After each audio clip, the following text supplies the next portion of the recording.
Aujourd'hui, c'est mardi. Vous êtes donc bien sur Radio Gonel. Quoi?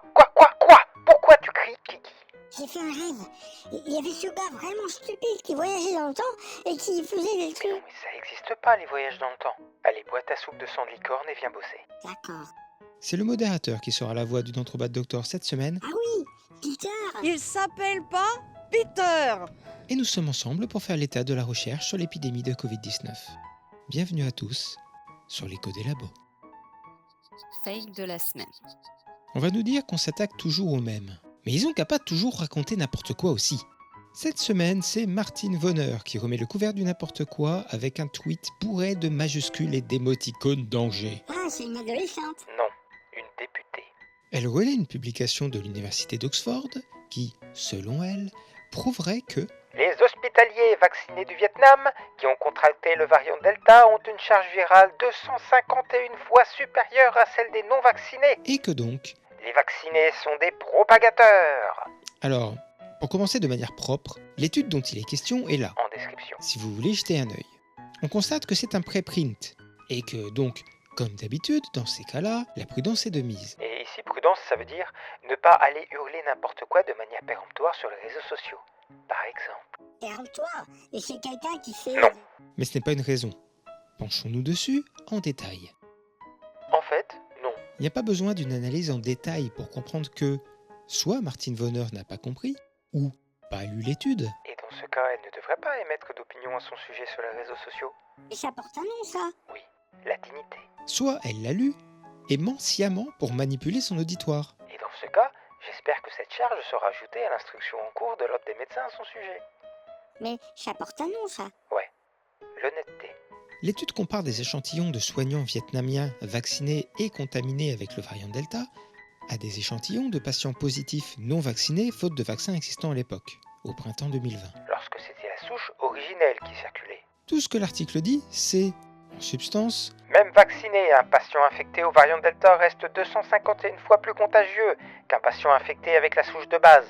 Donc ça craint du steak. Gardez vos masques. et là vous pourriez nous dire, Oui, mais peut-être qu'elle a un peu raison quand même, du coup.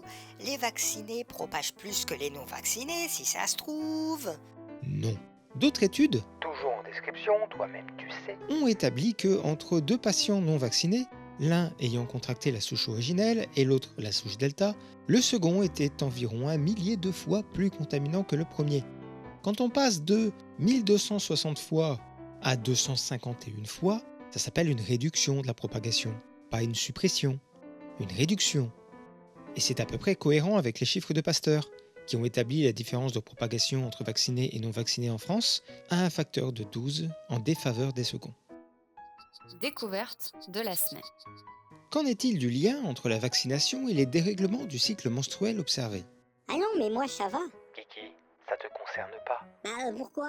Bah c'est dans ton nom. Le comité en charge des questions de pharmacovigilance pour l'Agence européenne du médicament a rendu un rapport début août, dont les données ont été publiées il y a peu. Et vous pouvez trouver le communiqué fait autour de ce rapport en description. Bien que ce symptôme va continuer à être sous surveillance dans les mois à venir, aucun lien de cause à effet n'a pu être établi. La pharmacovigilance explique qu'il n'y a pas de signal clair et propose 3 explications aux perturbations observées. Petit 1, l'hypervigilance. Non mais c'est bon, on n'a pas besoin de toi là. Ah, mais pardon. Premièrement, l'hypervigilance. Il s'agit de perturbations normales, attendues en moyenne de la population. Mais les personnes y ont prêté tout particulièrement attention à cause de la vaccination, là où elles n'y auraient pas forcément accordé d'importance en temps normal. Deuxièmement, le stress. Le cycle, comme tout événement hormonal, est particulièrement sensible au stress. En plus du fait que la période épidémique est stressante en elle-même, et qu'il est donc possible que ce type de phénomène augmente dans la population générale, la désinformation massive autour des vaccins a pu générer une angoisse de la vaccination, elle-même génératrice d'effets indésirables. La force de l'effet nocebo étant bien documentée. Voir point méthode de la semaine. Troisièmement, un effet inflammatoire. La vaccination, toute vaccination, est un entraînement du système immunitaire, ce qui se traduit par une inflammation plus ou moins forte. Le cycle menstruel étant sensible à l'inflammation, il est possible que la réaction immunitaire le perturbe de manière transitoire. Il s'agirait dans ce cas d'un effet indésirable, commun à toutes les vaccinations, mais qui serait invisible du fait que l'immense majorité des primo-vaccinations ont lieu dans l'enfance. À un moment où le cycle n'existe pas encore. Les exceptions étant la grippe, qui cible majoritairement majoritairement les personnes âgées, donc ménopausées, et certaines maladies liées à l'activité professionnelle, comme la leptospirose. majoritairement exercées par des hommes. Piste de la semaine. Séquelles. Plusieurs études s'inquiètent des séquelles contractées par les patients asymptomatiques du Covid. La première, réalisée sur 104 croisiéristes du Diamond Princess, montre que sur 76 asymptomatiques, 41 présentent des anomalies pulmonaires. La deuxième révèle la présence de caillots de sang chez des patients asymptomatiques, situés majoritairement dans le cerveau, les poumons et les reins. Enfin, la troisième s'inquiète de l'apparition, chez l'enfant, d'un syndrome multi-inflammatoire systémique, Le fameux PIMS. qui pourrait apparaître plusieurs semaines après la guérison de la forme asymptomatique et entraîner, dans certains cas, des séquelles pulmonaires et cardiaques. À l'heure de la progression du variant Delta, il devient urgent de renforcer les suivis des patients, même sans symptômes. Impasse de la semaine. Ivermectine. Alors, il a fallu du temps au Dentrebat Doctor pour recouper un peu les infos. Mais voilà le résumé qu'on peut vous faire de l'enquête menée par Time au sujet de l'association America Frontline Doctors et de leur juteux business autour de l'ivermectine. Il s'agit d'une association qui se fait passer pour des médecins de première ligne, mais dont on n'a aucune preuve qu'ils le sont. Les seuls formellement identifiés en dehors des membres fondateurs sont 2 ophtalmologues, dont un est interdit d'exercer. Ils vendent très cher 90 € au lieu de 67 € en vente directe. des téléconsultations avec des médecins qui font des certificats de complaisance pour pouvoir acheter, extrêmement cher, Entre 70 et 700 €. des doses d'ivermectine. Une bonne partie de ces services facturés n'est même pas réellement délivrée. Mais il est impossible de savoir à qui se plaindre. Car la plateforme de télémédecine est en réalité gérée par un club de golf de banlieue en Géorgie et qu'elle transfère les ordonnances à une pharmacie digitale domiciliée dans un bâtiment en ruine d'un centre commercial en Floride. Non mais c'est pas un jeu là, c'est vrai. Et en plus t'as Francis Huster en diagonale, du coup tu perds 3 boulettes. Lorsqu'ils sont livrés, la qualité des produits laisse à désirer, notamment parce qu'il est parfois question d'ivermectine pour cheval, dont on divise simplement la dose pour l'adapter au poids. Et de nombreux centres antipoison se plaignent d'un afflux de patients Jusqu'à 70% de leur patientèle pour le Mississippi. intoxiqués de cette manière. Il y aurait encore beaucoup à dire, donc je vous laisse l'article en description. Mais on doit avouer, on a vraiment du mal à comprendre comment des gens refusent un truc expérimental qui engraisse Big Pharma pour ensuite aller s'infliger ça. Mais c'est si absurde et malsain, on pourrait croire un article du Gorafi. Oui, enfin, ça manque un peu de politique. À noter qu'il n'est à l'heure actuelle pas possible de poser des questions à la fondatrice de l'association, Simone Gold, depuis qu'elle a été arrêtée pour avoir participé à l'attaque du Capitole. Ah ben, le compte est bon. Mauvaise nouvelle de la semaine. Variants. Après alpha, bêta, gamma et delta, voici Epsilon, Non, lui il a été découvert à Los Angeles mais probablement éteint. Zeta, Non. Lui il vient de Rio de Janeiro et il n'a pas pu prendre l'ascendant localement. Eta, Isolé à Mayotte, mais visiblement éteint.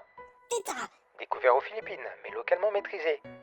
Iota, Repéré aux USA et toujours sous surveillance. Shuya, Non mais ça veut juste dire un petit peu. Puis c'est même pas grec, c'est d'origine arabe. Kappa, Repéré en Inde, mais rétrogradé. Kapla, Non, ça c'est des briques en bois. Lambda. Apparus au Pérou. Et ils s'y dispersent tranquillement.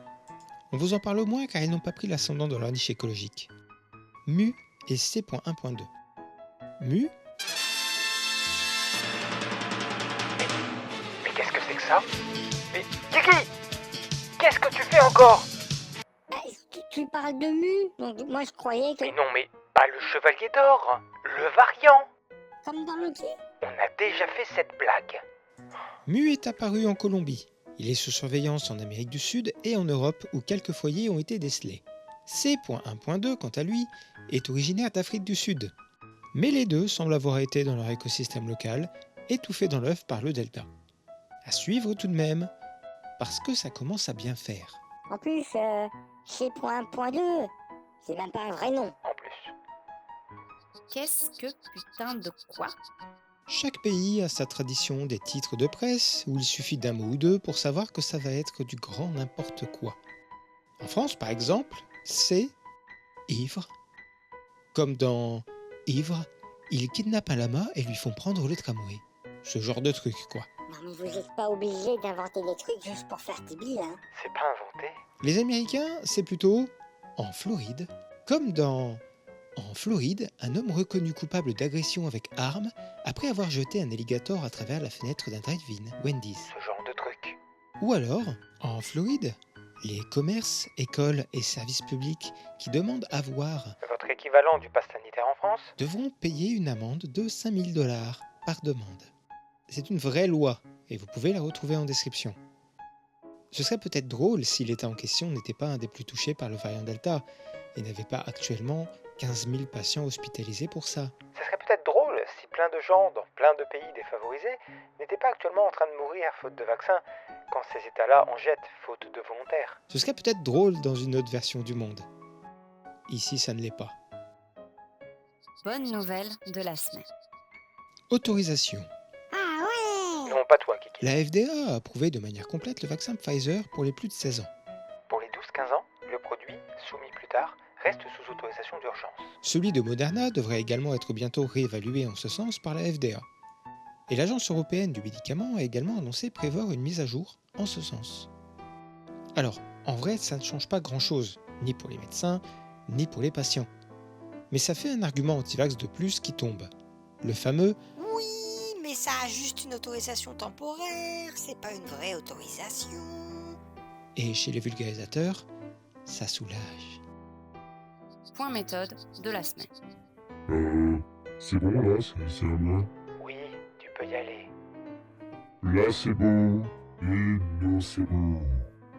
On en entend souvent parler, notamment lorsqu'on parle d'essais cliniques. Ils sont souvent en aveugle ou double aveugle contre placebo. Qu'est-ce que ça signifie? Ça veut dire qu'on cherche à tester l'efficacité réelle de la molécule, en excluant tout ce qui peut influencer le déroulé de la maladie par ailleurs, notamment l'effet placebo. L'effet placebo, Du latin je plairai, ou effet contextuel, est un bénéfice physiologique et psychologique constaté après l'administration d'un produit sans effet thérapeutique. eau, sérum physiologique, gélule vide, comprimé inerte, etc.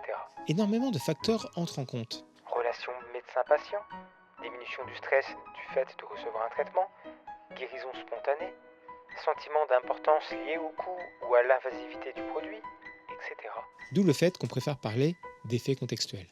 Cet effet fonctionne chez tous les humains, même s'ils sont prévenus qu'ils prennent un placebo, Mais dans ce cas-là, il fonctionne moins. même chez les enfants, même chez les bébés.